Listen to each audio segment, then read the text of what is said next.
பிரியமானவர்களே, ஆண்டவராகிய இயேசு கிறிஸ்துவின் நாமத்தினாலே உங்கள் யாவரையும் அன்போடு கூட நான் வாழ்த்துகிறேன். ஆண்டவர் கிருபையாய் நமக்கு கொடுத்த இந்த புதிய நாளுக்காக முதலாவது நாம் ஆண்டவருக்கு நன்றி சொல்லுவோம்.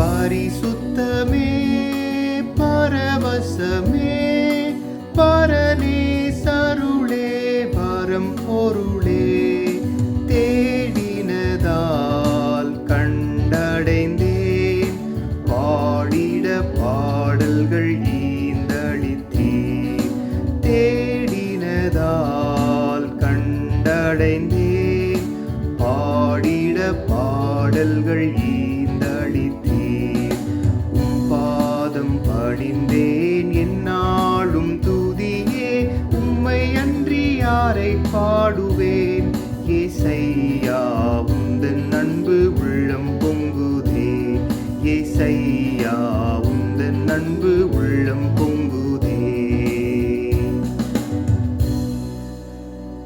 இந்த நாளுக்கு என்று ஆண்டவர் கொடுக்கிற ஒரு வார்த்தை லூக்கா எழுதின சுவிசேஷம் 12ஆம் அதிகாரம் 31வது வசனம். லூக்கா 12:31. தேவனுடைய ராஜ்யத்தையே தேடுங்கள், அப்பொழுது இவைகளெல்லாம் உங்களுக்கு கூட கொடுக்கப்படும். இங்கே ஆண்டவருடைய வார்த்தை சொல்லுகிறது, தேவனுடைய ராஜ்யத்தை மாத்திரம் கருத்தாய் தேடுங்கள், அப்பொழுது மற்ற எல்லா ஆசீர்வாதங்களும் உங்களுக்கு கூடுதலாக கொடுக்கப்படும் என்று இங்கே ஆண்டவராகிய இயேசு சொல்லுகிறார்.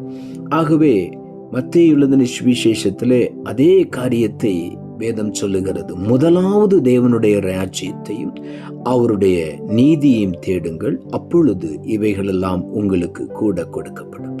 அநேக நேரங்களிலே ஜனங்கள் தேடுகிறதெல்லாம் உலகத்தின் ஆசீர்வாதங்களுக்காக அதிக சிரத்தையோடு கூட தேடுவார்கள், அதற்காக ஜெபிப்பார்கள்.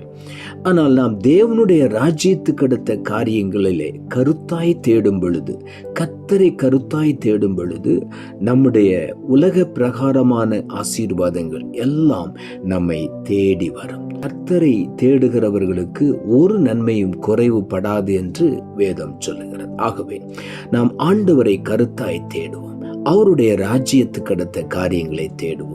நிச்சயமாகவே எல்லா ஆசீர்வாதங்களும் நம்முடைய வாழ்க்கையிலே கூடுதலாக ஆண்டவர் கொடுப்பார். ரோமர் புஸ்தகம் 14ஆம் அதிகாரம் 17ஆம் வசனம் இப்படியாய் சொல்லுகிறது, தேவனுடைய ராஜ்யம் புசிப்பும் குடிப்பும் அல்ல, அது நீதியும் சமாதானமும் பரிசுத்த ஆவியினால் உண்டாகும் சந்தோஷமுமாயிருக்கிறது. ஆண்டவருடைய ராஜ்யத்தை தேடுங்கள் என்று ஆண்டவராகிய இயேசு சொன்னதன் காரணம் என்ன? அது புசிப்பும் குடிப்பும் அல்ல, உலகத்துக்குரிய காரியங்களுக்காக அல்ல, அது நீதியும் சமாதானமும் பரிசுத்த ஆவியினால் உண்டாகும் சந்தோஷமுமாயிருக்கிறது. தேவனுடைய நீதி, தேவன் அருளுகிற சமாதானம், பரிசுத்த ஆவியினால் கிடைக்கக்கூடிய ஒரு சந்தோஷம், இதுதான் தேவனுடைய ராஜ்யம். ஆகவே நாம் ஒவ்வொரு நாளும் கருத்தாய் தேவனுடைய நீதியை நாம் தேட வேண்டும், தேவனுடைய சமாதானத்தை நாம் தேட வேண்டும், தேவனுடைய பரிசுத்த ஆவியினால் கிடைக்கக்கூடிய அந்த சந்தோஷத்தையும் நாம் தேட வேண்டும். அதுதான் தேவனுடைய ராஜ்யத்தை தேடுகிற ஒரு அனுபவம். கொலோசையர் புஸ்தகம் 3ஆம் அதிகாரம் 1 வசனம் சொல்லுகிறது, நீங்கள் கிறிஸ்துவுடனே கூட எழுந்ததுண்டானால் கிறிஸ்து தேவனுடைய வலது பாரிசத்தில் வீற்றிருக்கும் இடத்தில் உள்ள மேலானவைகளை தேடுங்கள் என்று இங்கே ஆண்டவருடைய வார்த்தை சொல்லுகிறது. அப்படி என்றால் நான் மாம்சத்துக்குரிய காரியங்களை தேடாதபடி, என்னுடைய மாம்சம் சிலுவையில் அறையப்பட்டு நான் மாம்சத்துக்கு செத்து நீதிக்கு பிழைத்து உயிர்த்தெழுந்த தேவனுடைய சாயலை தரித்து கொண்டிருக்கும் பொழுது, தேவனுடைய வலது பாரிசத்தில் இருக்கும் இடத்தில் உள்ள மேலானவைகளை தேடுவோம்.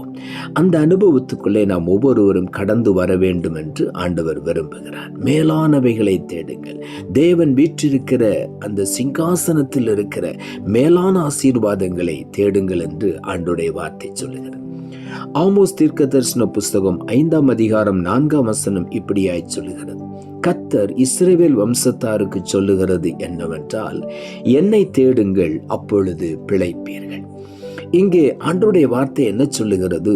தேவனால் தெரிந்து கொள்ளப்பட்ட ஜனங்களுக்கென்று சொல்லப்பட்ட ஒரு வார்த்தை என்னவென்றால், என்னை தேடுங்கள் அப்பொழுது பிழைப்பீர்கள் என்று ஆண்டவராகிய தேவன் சொல்லுகிறார். கர்த்தரை தேடுங்கள் அப்பொழுது பிழைப்பீர்கள். ஏசாயா தீர்க்கதரிசன புஸ்தகம் 55 அதிகாரம் 6வது வசனம் இப்படியாய் சொல்லுகிறது, கர்த்தரை கண்டடையத்தக்க சமயத்தில் தேடுங்கள், அவர் சமீபமாயிருக்கையில் அவரை நோக்கி கூப்பிடுங்கள். ஆண்டவர் நமக்கு சமீபமாயிருக்கிறபடியினால் அவரை நோக்கி நாம் கூப்பிடுவோம். கண்டடையத்தக்க சமயத்தில் நாம் அவரை தேடுவோம். இந்த நாளிலும் கூட கர்த்தரை கண்டடையத்தக்க சமயம் வேதம் சொல்லுகிறது, உண்மையாய் தம்மை நோக்கி கூப்பிடுகிற யாவருக்கும் கர்த்தர் சமீபமாயிருக்கிறார். நம்முடைய வாழ்க்கையில உண்மை இருக்கும் பொழுது கர்த்தரை நாம் கண்டு கொள்ளுவோம்.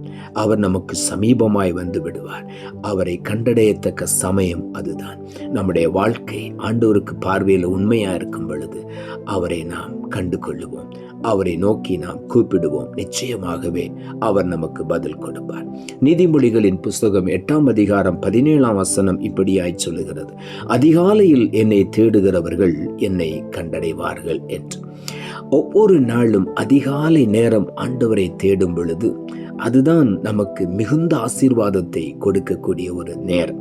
அதிகாலையில் தான் இஸ்ரவேல் ஜனங்கள் வனாந்தரத்தில் ஆண்டவர் கொடுத்த வானத்தின் அப்பமாகிய மன்னாவை சேகரித்து கொண்டார்கள். வெயில் ஏறின பிறகு அங்கு போய் மன்னாவை சேகரிக்க போகும் பொழுது அது உருகி போய்விடுகிறது. அவர்களால் அந்த மன்னாவை சேகரிக்க முடியவில்லை. அதே போலத்தான் ஆண்டவர் நமக்கு அருளுகிற மன்னா அவருடைய ஜீவ வார்த்தைகள். அதிகாலையிலே கர்த்தரை தேடும் பொழுது, அவருடைய வார்த்தைகளை தியானிக்கும் பொழுது அது நம்முடைய வாழ்க்கையிலே ஆசீர்வாதத்தை கொண்டு வருகிறது. அதன் மூலம் கர்த்தரை நாம் கண்டடைகிறோம். கர்த்தருடைய ஆசீர்வாதங்களை நாம் சுதந்திரித்துக் கொள்ளுகிறோம். ஆகவே உள்ளத்தின் ஆழத்திலிருந்து ஆண்டவருக்கு நாம் நன்றி சொல்லுவோம். ஆண்டவருடைய ராஜ்யத்தை தேடுவோம். எல்லா ஆசீர்வாதங்களையும் ஆண்டவர் கூடுதலாக நமக்கு கொடுத்து நம்மை ஆசீர்வதிப்பார். நாம் ஜெபிப்போம். அன்புள்ள ஆண்டவரே, கிருபையாய் நீர் கொடுத்த இந்த புதிய நாளுக்காய் மறுபடியும் உமக்கு நன்றி செலுத்துகிறோம். ஆண்டவர் கொடுத்த ஜீவனுள்ள வார்த்தைக்காக நன்றி. தேவனுடைய ராஜ்யத்தையே தேடுங்கள், அப்பொழுது இவைகளெல்லாம் உங்களுக்கு கூட கொடுக்கப்படும் என்ற வார்த்தையை கொடுத்தேன்.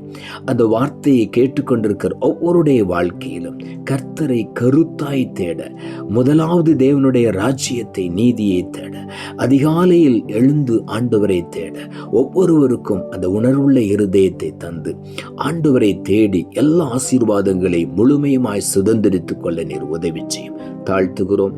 இரட்சகர் இயேசுவின் நாமத்தில் ஜெபிக்கிறோம் நல்ல பிதாவே, ஆமென்.